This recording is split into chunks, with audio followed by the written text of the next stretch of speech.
Hello, welcome everybody. Apologies for that incorrect link. I'm so glad that you all are making your way in here. Welcome to tonight's Margins Meets event. I am Vinyanka Prasad. I'm the Executive Director of The Word. We are an organization that is fighting for cultural equity through the literary arts. Our mission is to promote voices from underserved communities and diverse backgrounds, to honor the stories of those who have faced adversity and injustice, and to provide a sanctuary space where these groups will see themselves in literature. I am so excited to be here for this Margins Meets event because it is one of our lead-up events to the Margins Conference. The Margins Conference is a biannual conference that we launched in 2020, and it is created by and for people on the margins, promoting inclusive representation of experiences in literature for communities who have been historically excluded. We are so excited to be both in person and virtual this upcoming August 5th through 7th, and we hope that so many of you will be joining us for that.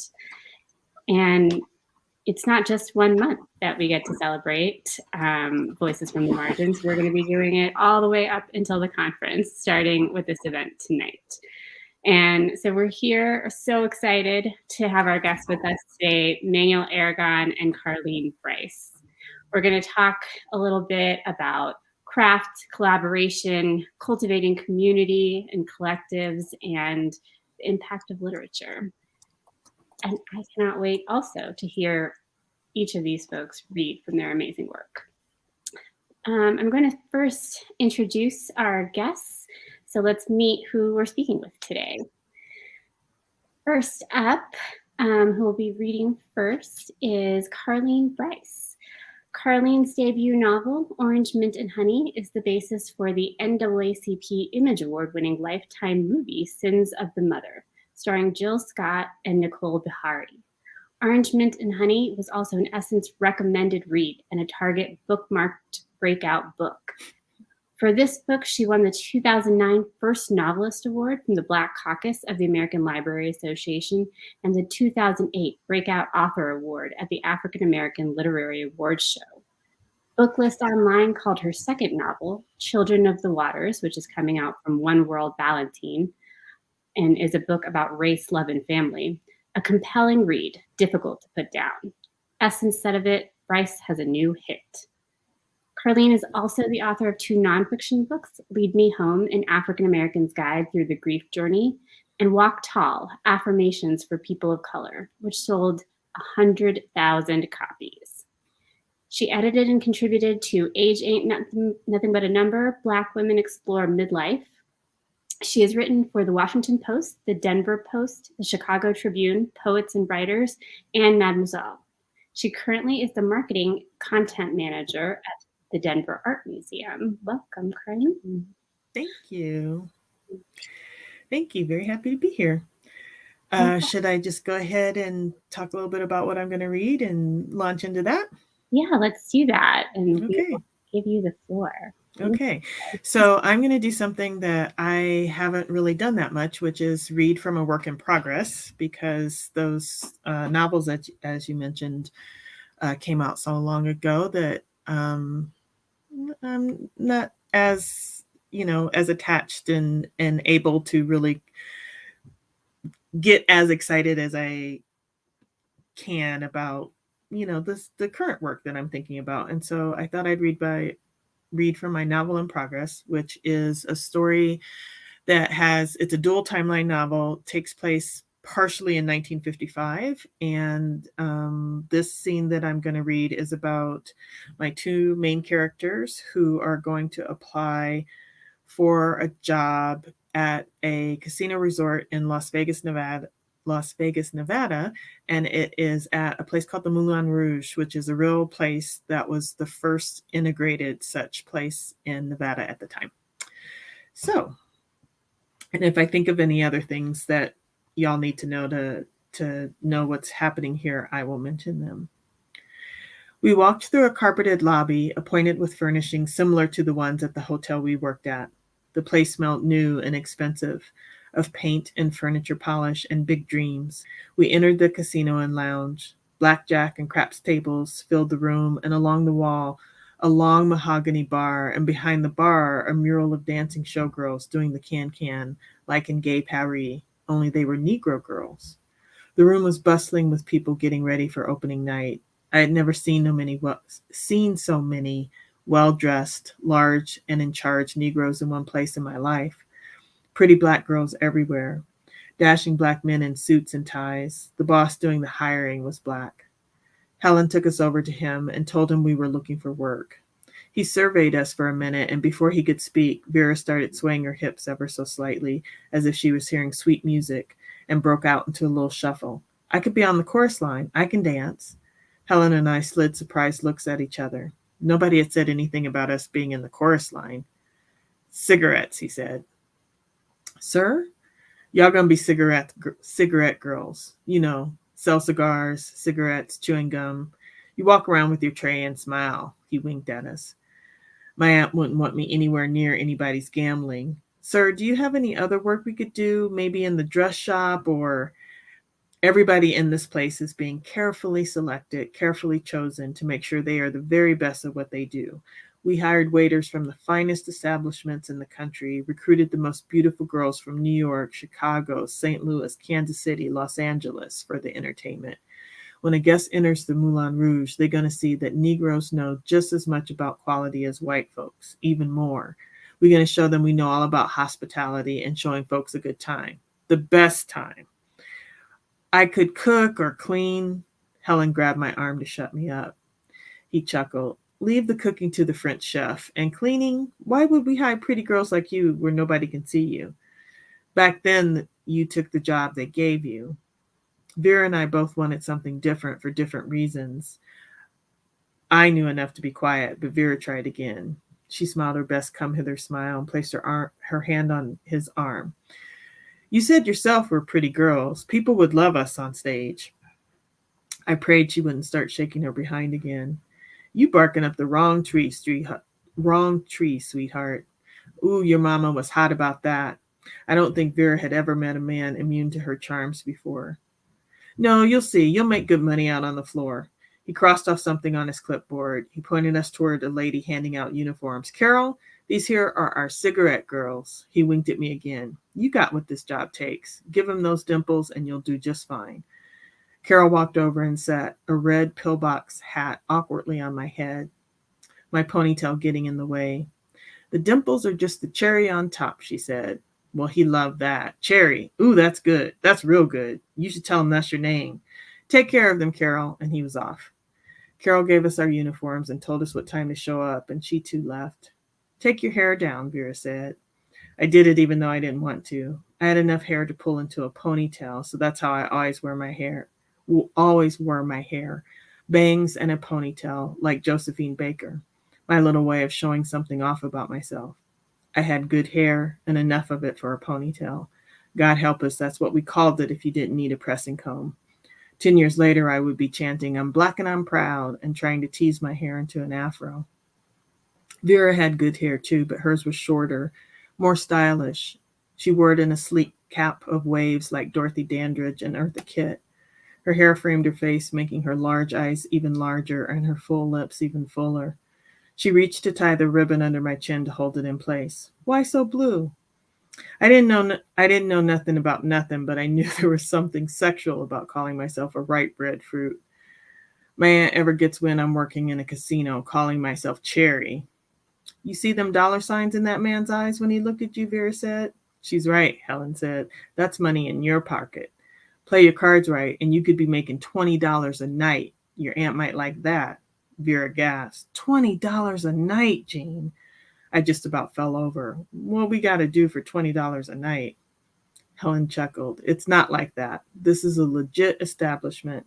You smile and you bat your eyes and laugh at their jokes and remember their names, unless they're with their wives. Then you don't know them. You flatter them, build them up, let them feel good about being men and having a little money in their pocket, and then they'll share the money with you. They'll want to. It's good luck to share the wealth. Grip too tight on their money, and Lady Luck might not want to share with them. It don't sound right. Don't be such a scaredy cat. This is our chance, Jean. I can feel it, Vera said. I blamed my hesitation on my aunt, and that was definitely part of it. But all those fine, high-class looking black people in that fine, high-class looking place made me nervous. I just don't think I fit here. I don't think I belong. course you do. Why are you so quick to slap the hand reaching out to you? You think Helen brought you here and that man offered you a job because you don't belong? You're a gem, Jean. Why can everybody see it but you? Vera cocked her head, studying me, and tucked a lock of hair behind my ear. Forget Cherry. You're right. That's not you. You've got a heart of gold. You should be Goldie. Helen laughed. And you should be Ruby, she said to Vera, because you love red. And I'll be Jade because, and she pointed at her green dress. The Negro gems of the Moulin Rouge, Vera said, linking one arm with me and one with Helen. And I should have said the Negro gems of the Moulin Rouge is the working title for this book. So thank you.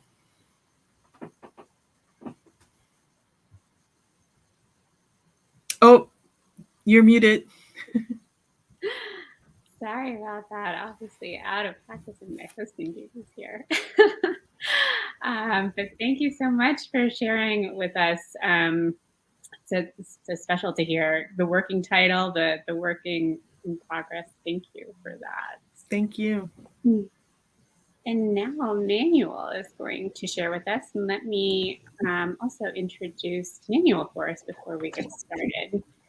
Manuel Aragon is a Latinx writer, director, and filmmaker from Denver, Colorado. He is currently working on a short story collection, Norteñas. Norteñas is a collection of speculative fiction short stories centered in the North Side, a Mexican and Mexican-American centered part of Denver, and the people, ghosts, and demons that live there. His work has appeared in Anomaly. His short story, A Violent Noise, was nominated for the 2020 Penn Robert J. Dow Short Story Prize for Emerging Writers. He is a Paraplus Collective Fellow. He's a graduate of NYU's Maurice Kanbar Institute of Film and Television. His film work, writing and directing, has been featured on MTV, Pitchfork, and Stereogum. He most recently won the Cine Latino Pitch Latino Award for Emerging Filmmakers with the web series Welcome to the North Side, a comedic take on gentrification and Latino displacement in North Denver. Welcome, Matt. Thank you. Thank you for having me. And Carleen, that was great. Thank you for sharing from your work. I always get thrown off by hearing my bio because it feels really, really uncomfortably long. So I'm just going to catch myself for a second. So I'm reading from Norteñas, and this is a short story. It's kind of about pandemic, and it's called MF Doom Scrolling. The day before it happened, before the world shut down, before we started our failed response to a pandemic, I sat around the house playing video games. It was my birthday, and I had eaten a whole birthday cake alone, ordered a few weeks in advance from my favorite place to buy cake. It would close later that year. I've sat around the house playing video games. Animal Crossing had just been released and I binged. It was a rare day off from work. We'd all been watching the wave of it move slowly as these things do from east to west. I had the feeling that I couldn't escape those oncoming waves. And so I ate my cake, Cavalier, watched my new favorite show about tigers and white men. And that was when I decided to place the order on Amazon, 24 rolls of Charmin and a new desk chair. I was assured that they would arrive within 1 to 2 business days. Later, I'd come to realize that anything longer than an hour in a pandemic seemed like an eternity. The day after I placed the order, the store shut down and I waited patiently on a package that would never arrive.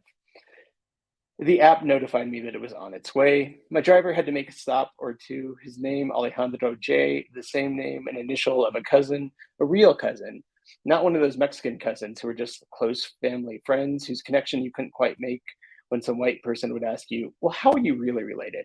But this one, he was blood. He was bone. He was flesh.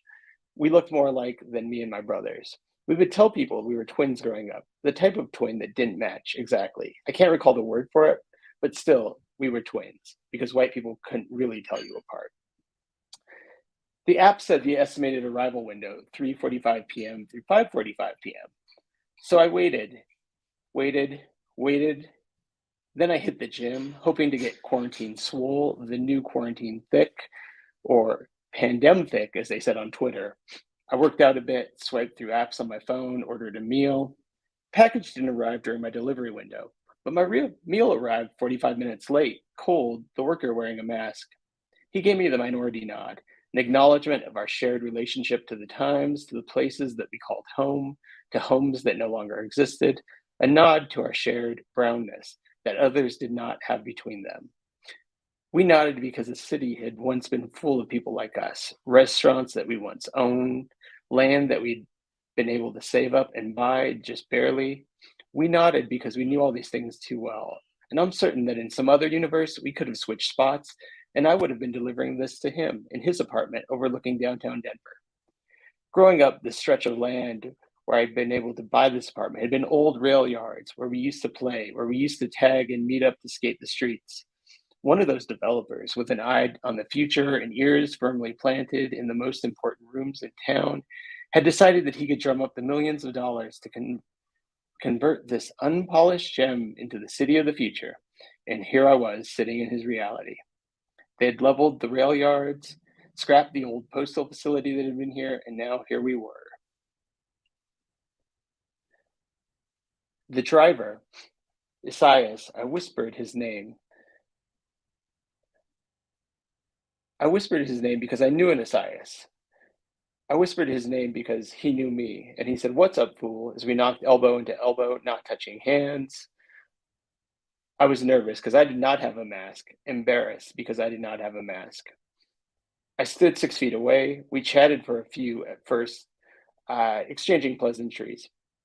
We knew each other because that's how brown people were.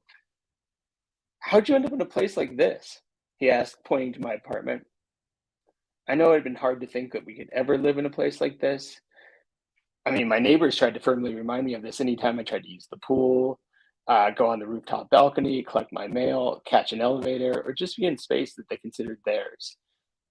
Spaces that they never used, but patrolled with the ferocity of a teacher's pet who plans on telling the class how the class acted when there was a substitute.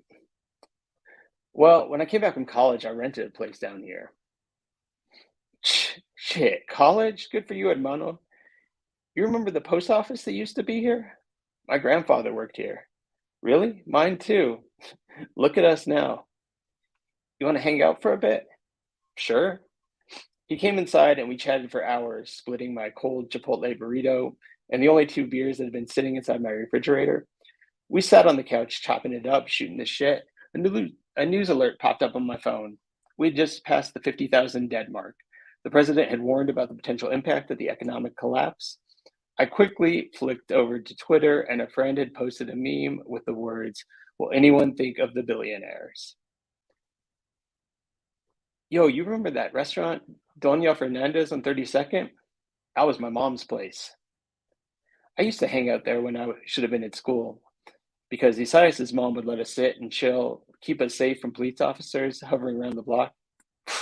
I used to love that place. What happened to it? My dad got sick a few years back. He had worked off the Purina plant off I-70. He passed away from cancer. Mom had to cover his hospital bills, even after he passed. So she sold the place. Some white dude who lived in the neighborhood. He sold the building. They scraped it. Isaiah swiped the corner of his eye, wiping away a tear. Man, that's fucked up. We sat in silence for a minute, in remembrance of his late father, in remembrance of his mom's restaurant, in remembrance of a Denver that we used to know. "You like this shit?" he asked as he ate his half burrito. I took a sip of beer just to acknowledge that the moment was now over, that it had passed. "It's okay. I mean, it's nothing like what your mom used to make at her place on 32nd, but it gets the job done." Shit, I'm done with things that take the place of other things, if that makes sense. We're just searching for substitutes for what we really want, right? Why don't you just go ahead and get what you really want? What do you mean? This place, I mean, it's probably like where you wanted to live in some other city, right? And that's cool, but it's not the real thing. You went to college and some big city like New York, this is just a way of trying to capture that. The burrito you're eating, it's fast food. You probably really want something like my mom used to cook. And each time you eat that burrito, you think about it. And it's just a hollow memory of things that you really want. Thank you.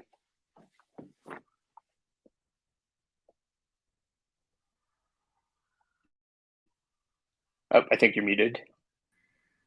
Can't get this today. Sorry.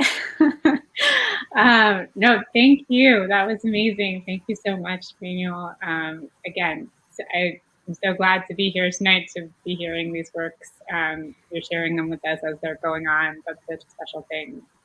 I want to ask both of you, how does it feel to be reading your works that are still coming alive with you? How does it feel to be sharing them out loud? Awkward.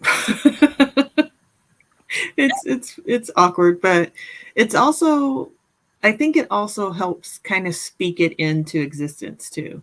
You know, the more you talk about it and treat it like it's real, I think it helps it become more real. Yeah, I have to agree. I have to agree with Carleen. It feels. I think I'm gonna maybe. So it feels awkward, and I'm in the same spot, but I'm also in a different spot because I have like one short story published, and so like everything I've written is it only exists in like this Scrivener, and so I mean everything feels awkward, even the piece that I've published. So, but it's good to see it and hear it and kind of feel it, and I think sometimes my brain, there were a couple lines my brain skipped, and I was like, oh, well, maybe I should just cut those because they didn't seem important to things. So it is. It's such a different experience when you read your work out loud versus when you've been seeing it on the page and when you print it off of a computer screen. But I wonder, actually, Carleen, is it different? Do your previous works feel at all awkward too, or do you feel really at home in them? I think it kind of depends. I think it kind of depends on my mood and the day. I last year, because I have pandemic brain and time, you know, what is time? But I think last year, but maybe 2020, I reread my second novel and I was like, wow, I actually, it's okay. So, you know, it just kind of depends. I'm glad it felt okay. That's a good feeling. Yeah. Manuel, I'll say though that I know a lot of people that even when they're reading from their published work, you know, they'll have the book in their hand and they'll be reading it and they're editing as they read. Like, even though it's published, it's like, you're never done. Yeah, I remember at, I can't remember which poet, maybe it was Jericho Brown at Lit Fest a few years ago. Did that, was reading like a published poem and was like, oh, hold on, cutting these lines, and was reading like from a physical book. And so, yeah, I understand that desire to edit and edit and edit and edit. Do you, for both of you, do you have a moment where you feel like you have reached your end? How do you know? How do you feel like, okay, I'm going to leave this alone now and let it live as it is? Manuel, you want to take that one? Yeah. So it's really, I think I'm still trying to figure that out in the writing world. So as a filmmaker, it's really easy because somebody else usually sets a deadline for when your project is due. And so about 45 minutes before the project is due, you output the final video and upload it and send it off, you know, into the wind. And so like on the filmmaking side, it there's kind of this finite period of like, okay, there is this thing, it's due. And so writing's harder because there's stories that I've written where I'm like, okay, this is definitely where it ends. and I can feel it. And then I have one story right now that it is the words end, but it is definitely not where the story should end. And so I'm trying to figure out, like, okay, well, is it like another 2,000 words, or is it like 1,000 words? What comes next? And so trying to figure out where, and I can't really explain, like, it's almost like a spiritual thing that it just feels like the end. There's nothing that necessarily happens. In film school, you're taught like really simple structure, and that like everything should follow that structure and have a end point, end a certain way. And then writing, it's like, no, this is where it ends. And even though the story, maybe can propel ideas for people beyond that, this is where it feels like it should end. I actually do really resonate with that idea of the spiritual, and when I'm designing things visually, I'm always such an OCD. I'll just be like nudging things like one, point pixel over, one pixel that way. And then I do feel like there's just a moment where I suddenly feel like there's no more urge to like be nudging things and poking at things. And I think for me, I'm always like, okay, it must be someone has decided it's the end. I don't know if it was me, but someone did. Carleen, I think deadlines come into play with me too, because often you'll have an editor or publisher or agent or somebody who's expecting you to see it by a certain time, and that's helpful. But also, I think I just reach a point where I'm kind of sick of it. Like I just can't, it's just, I can't even see it anymore. And I actually have had a really good writer friend once tell me, like, you're done, because I don't even know if I can tell anymore sometimes. So it'll be interesting to see how this one goes. Yeah, I think we do all reach the point where words stop making sense on the page anymore. You've seen them so many times. But I am curious about kind of the feels of the work for you. I mean, to me, in hearing both of your works, I'm totally in another. I mean, you are moving through so many different feels, and kind of they're simultaneous and on top of each other and growing each other. And so I kind of wonder how, what are you feeling when you're creating? Do you have to be in a certain mood to be writing a certain piece of it? Do you find that your mood is moving with you?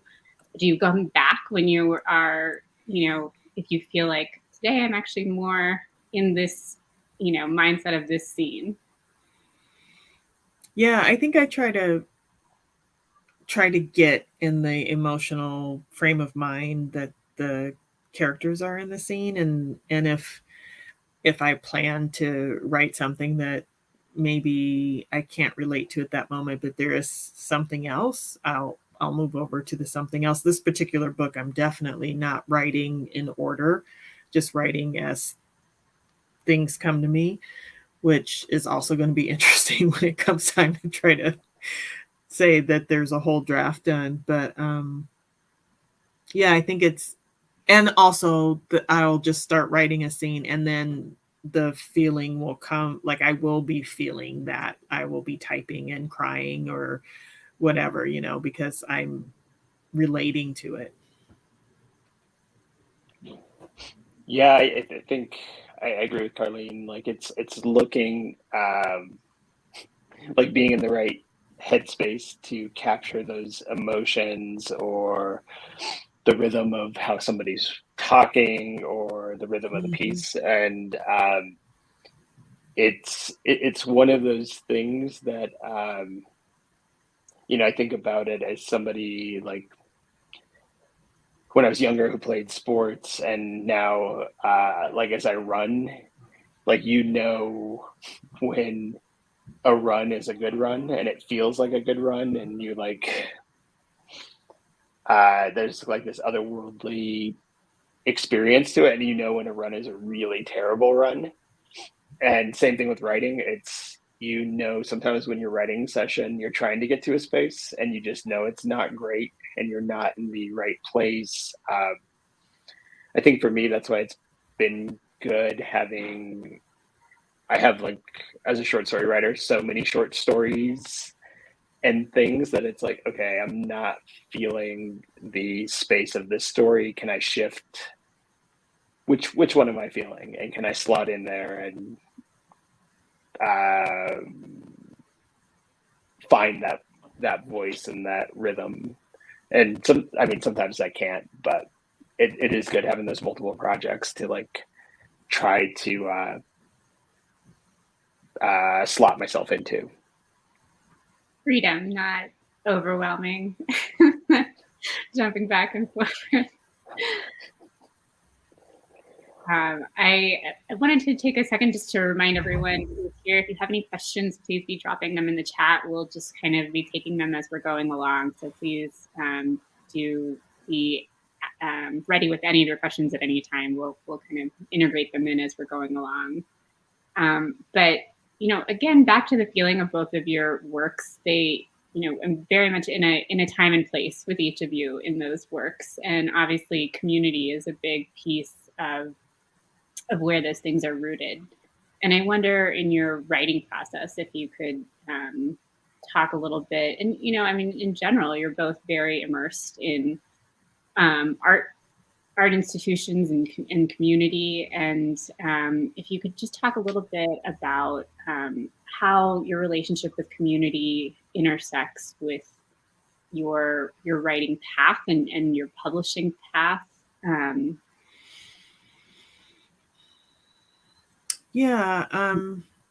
I think for me, when I think of community and I think about writing, I think about the support I get from being with and around other writers, because I have a lot of people who are friends and family who love me and support me, but they also don't and can't understand what it's like to be, sitting at your computer trying to make a world and people and everything.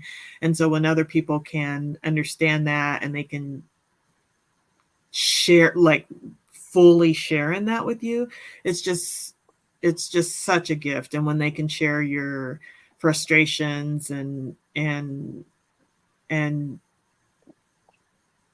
try to, encourage you in a way, it's not just, like, oh, cheer up. It's like they actually get you, and to find your people who get you is everything in life, whether you're a writer or not. So that's what I think of when I think about community. Yeah, thanks, Carleen, for sharing that. I think so along those same lines, it's really like community is finding your people, and some of them might be writers, some of them might not be creative, some of them it's helpful to have a few non-creative friends who like bring you back to earth, like when you're struggling about some of these things that you're like, oh, I'm writing this thing, and it's like, oh, okay, actually there's this real world out there beyond the screen, and okay, thank you for bringing me back to this world. But real I think world? What is this real world you speak of? I mean, it all, right? I mean, it all feels like fiction these days, right?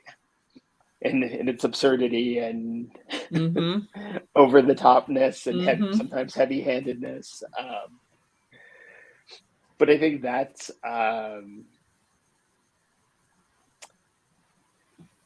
sometimes I think like one of the pieces about community is with writers and non-writers is being able to share, like, hey, I'm writing about this thing. I was sharing with a high school class recently that like the people I think who are your community are people who are going to make your work stronger in some way. whether they're going to like speak into it or just like influence it. And they're not going to be the people who, you know, like, for instance, I break down the story that I read, it is seemingly, it gets more and more out of control as time goes on and becomes like an absurd mashup of all the like really terrible things that we've had happen as Americans. And but it starts out very much at the beginning of this COVID pandemic, but like pulls pieces from all of US history and just becomes bonkers in that way. And so they're the people that you like tell this idea to, and they're not like, oh, why that story? But like, oh, does it have this piece? What about this piece? Does it, you know, talk about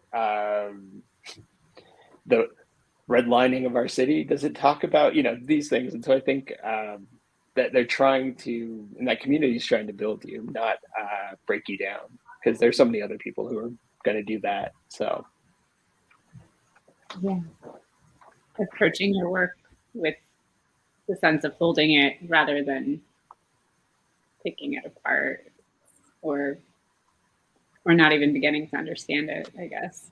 Such a, I imagine, experience you've both had. For sure. And it's really, like I said, it's really a gift when people treat you and your work like that. It's really wonderful. I'm curious, actually, if there have been collaborations that have helped to, you know, hold and shape your work, or have your works kind of been, you know, have you been inspired by some other project and come back to your work, or do you feel like that line kind of really overlaps a bit when you're collaborating with other folks or hearing about other folks' creative visions? I don't know, Manuel, do you collaborate much I imagine as a filmmaker, there's a lot of collaboration. yeah, it really, like I think it's part of this piece. Like I really love filmmaking because it's so collaborative, and you end up doing this stuff with, like when we did Welcome to the North Side, I got to work with Bobby Lefebvre, and Alan Dominguez and a number of wonderful actors. And there's still folks who kind of like, you know, seeing what they're doing feeds into my work. They're like, oh, they're talking about this thing. Or like Alan just released a documentary that he did on the Suncor power plant here in Denver and the effects on the Globilaria Swansea community. And it's like, oh, you know, they have, I think of these like collaborations, like, and collaborators that it's like, oh, they're speaking about this thing and saying something really important. How do I support that? And how do I uplift them through my own platform? But also, like, is there some way that we can work together to support one another or work together? Or even, like, I think of there's like a whole group of Latinx photographers here in Denver whose work really, like Armando Janeiro and a number of photographers he's influenced, and his work is really about like Chicano culture. And I think of my story collection as being kind of the written extension of what a lot of these photographers are doing, where it's like they are capturing these moments and images that we're like on the cusp of losing as the city gentrifies. And that's their way of capturing things. And so for me, it's like I want to capture it in the written word and create that same sort of space that they're creating in the photographic world in literature. So yeah, for me, I think it's not so much collaborating on work, but collaborating with friends and in a sense, in this kind of the same way, supporting them and lifting them up and them with me. And I actually have a friend, we're going to get together tomorrow and write. and, you know, other people who we have kind of accountability moments or just check-ins, and, you know, I can hopefully offer to them like, oh, it's, you know, well, you have this problem that you're trying to figure out in your story. Well, tell me about it. Let's, you know, let's see. And just hearing someone else, you know, being there so they can talk it through is sometimes super helpful. And then helping them just by listening, it's like, oh, I'll hear myself like, oh, that, yeah, that applies to this thing for me too. And they're not even aware of that, but it's going both ways. Carleen, can I ask a question? Sure. Yeah, I was thinking like in terms of collaboration, like your first novel was adapted into film, right? Mm-hmm. Were you able to play any part in that collaboration, or because I think of writers, you know, have varied interactions when they sell their works, right? And so I'm just curious what your experience was. Yeah, I had no real input, but I got really lucky. I think they treated the work, except for the title of the TV movie, they treated it really like a lot of the screenplay. The dialogue was like lifted from the pages of the book. There was a lot of the actual story that I think they treated it really well, and they were very respectful of the work. And then when it came time to film, I did go visit the set and have a little teeny cameo as an extra, which was super fun. And it was super fun just to witness it, because I'd never been, you know, seen anything like that of actual filmmaking in, you know, in real life.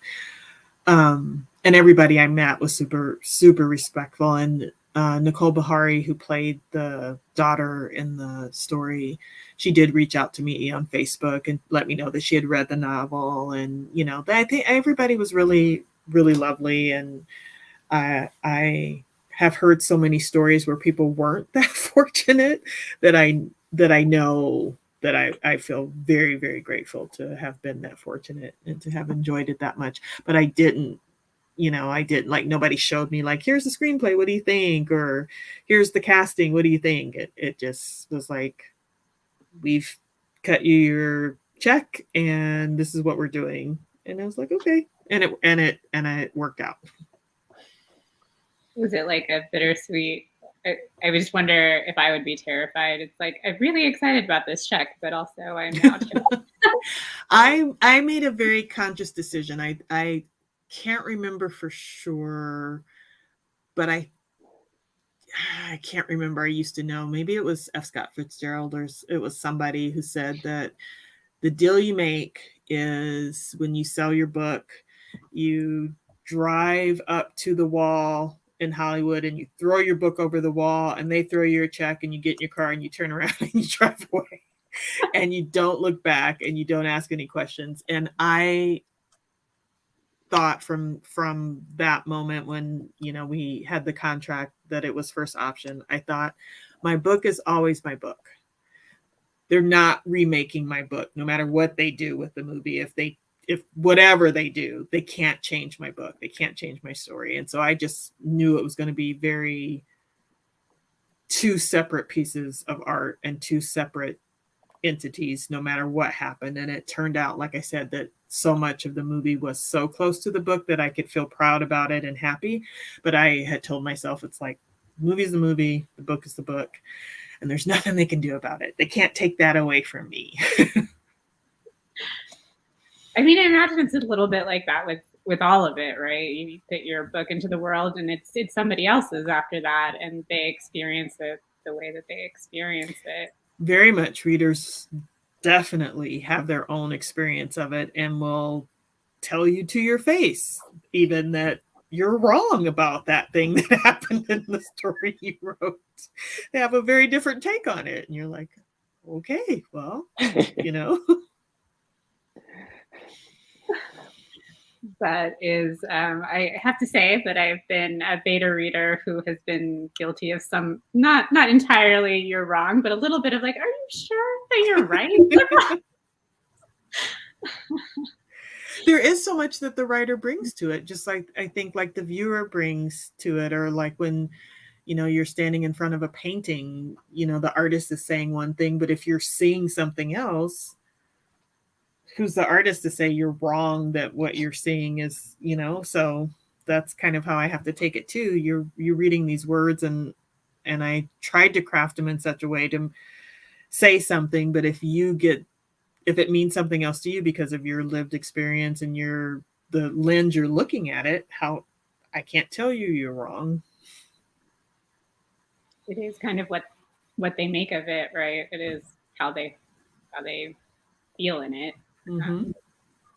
Which is an interesting space when so much of our identities, I think, goes into the things that we create. And I think especially in terms of, you know, BIPOC folks putting identity into a book, it's a super scary thing to then allow it to know that it has its own life out in the world. How do you both manage that?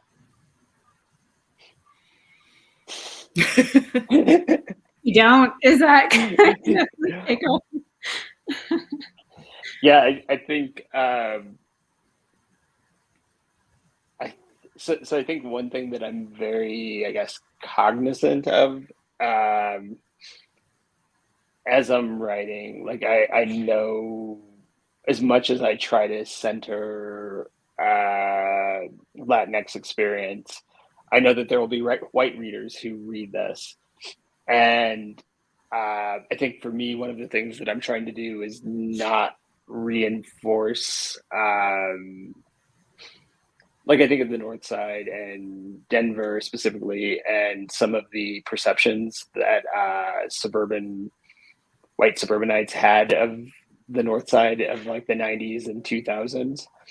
And I am trying to tell a story about people who I love. And also because I love the characters, I'm trying not to reinforce, and even unintentionally reinforce, like, or perpetuate stereotypes that people have about some of those characters. Or like, you know, I remember a white neighbor at one point talking about the North Side of that era, and he was like, oh, it was a bloodbath because of gangs. And I was like, well, it was, the news made it feel that way, and there was gang activity in the neighborhood, yes, but that doesn't mean that every person who lived here was like, you know, it wasn't like 99% gang members and like gang warfare 24/7. It was like a very rich community that had, you know, every facet of our society within a block. And so trying to capture that in a way that like feels, gives those characters dignity and hopefully changes some perception, but also like doesn't reinforce some of those negative perceptions. Oh my gosh, I so know, you know, I am Chicago was my home for a very long time, and I swear the rest of the country must think that it's just like a black hole that has been, you know, internally bombed itself. But it is so interesting to hear back how people are seeing things, because they are, you know, out in the world that way. Yeah, I think for me, it's something I'm trying to remember whose story this is and who I'm writing it for, and letting the other people not get in my head and stay away from it. And, you know, it comes up a lot when you're in spaces with just only BIPOC writers, that, you know, the kind of feedback where people, editors and agents have told them to explain or translate or whatever. And I'm hopeful there's less of that now. I'll be curious to see if I ever finish this and I'm back in that world. I'll be curious to see if that's true. But I'm hoping that we have less of an expectation that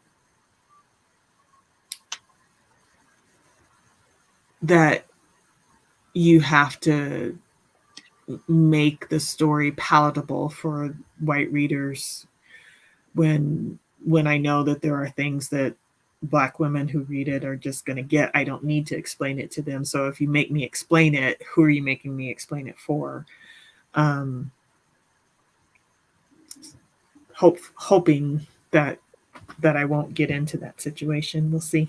I hope so too. It's definitely such a rough space out there. I feel like I have been really, as a even just as a reader, I've been getting a lot of fatigue about how expository things have gotten, and it's an editing thing, But I mean, I think that's something. It would be really lovely if the publishing industry understood that, like, probably your core readership will find some of that really distracting. That would be nice. Exactly.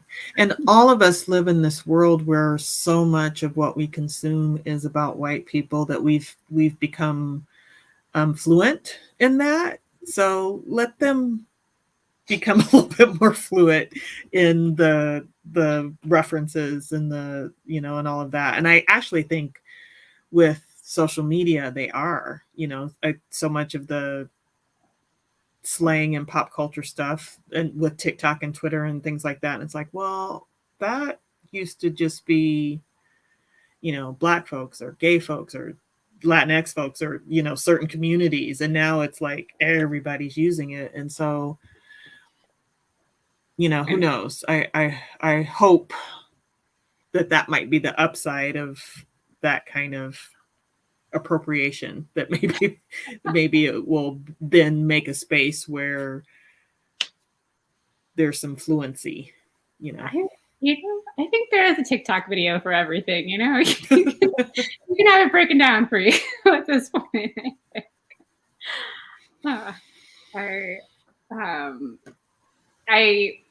We only have a few more minutes left, but I wanted to kind of leave the audience with a few maybe thoughts of yours.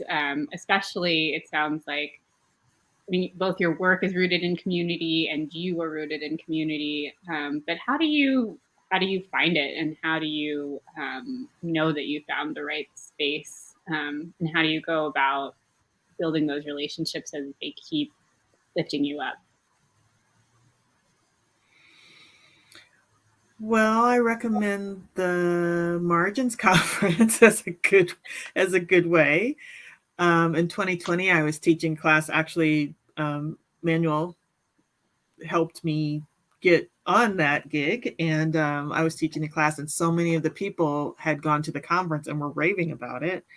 So I'm looking forward to that. And I think taking classes or going to open mics and all, those kind of activities. And then, you kind of find even just one person who's like, hey, you and I, and then they introduce you to their people and you introduce them to your people, and then it spreads. Yeah, I would agree with, well, first, like with what Carleen said with margins, like that. And, especially if you're a writer and looking for other writers of color, you have to look for places specifically designed for writers of color. And so margins is one of those spaces that centers the experience for writers of color. And I think the other piece, there's a lot of, so when you think of places like Cave Canem or